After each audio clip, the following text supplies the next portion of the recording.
Hi YouTube, welcome back here, and for those who are returning to this channel, it's good to have you back. I'm Shababs, and today we're going to show how to use the Bluetooth transmitter receiver ZF-169PLUS reception mode.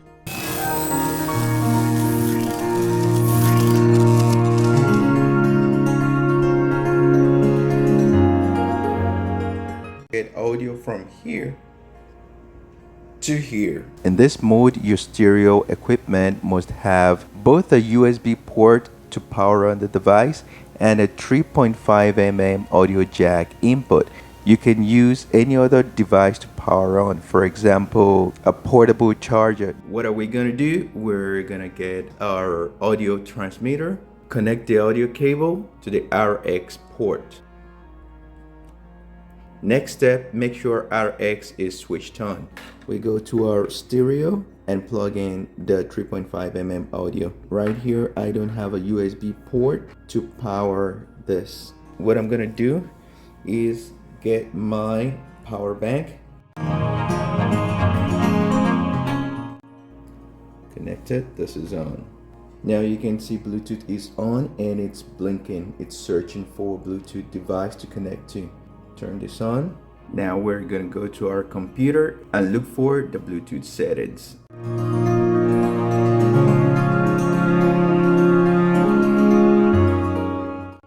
If you look right here, ZF-169PLUS detected. Let's connect. Connected. So let's just play and see. Play.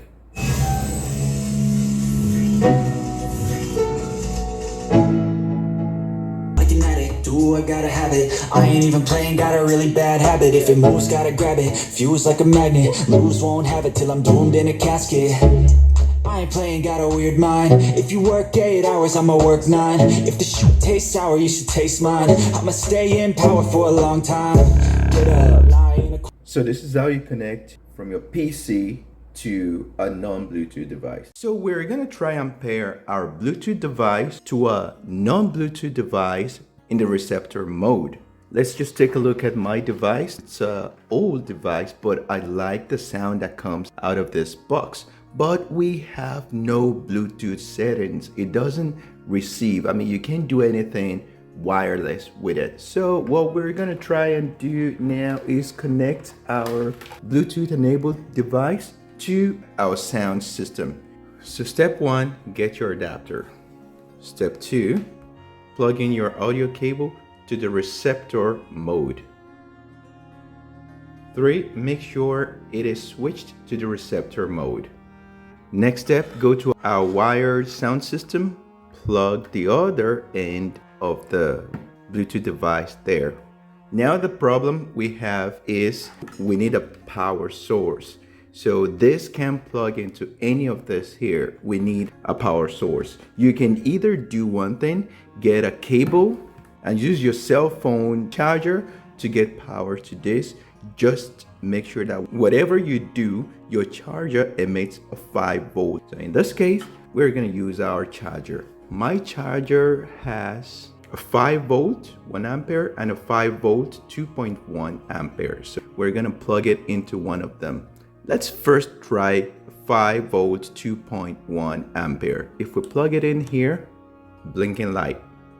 It's looking for Bluetooth to pair. I tried charging this with a couple of other chargers and in a couple of minutes it stops blinking. But with this charger, I don't seem to be having any problem. Try the 1 ampere. So it's looking for a Bluetooth device to connect to. It's on, but it's looking for a Bluetooth device to connect to. Next step, get your cell phone, go to the Bluetooth settings. If we look down here, we found the device, the ZF-169PLUS. Pair.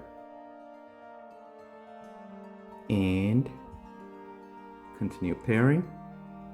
And it's right here on top. You can see ZF-169PLUS connected. Now let's go to whatever it is that we want to transmit. Before we go play, turn on your sound system. So that's how you connect your Bluetooth to your non-Bluetooth devices, in this case in the receptor mode.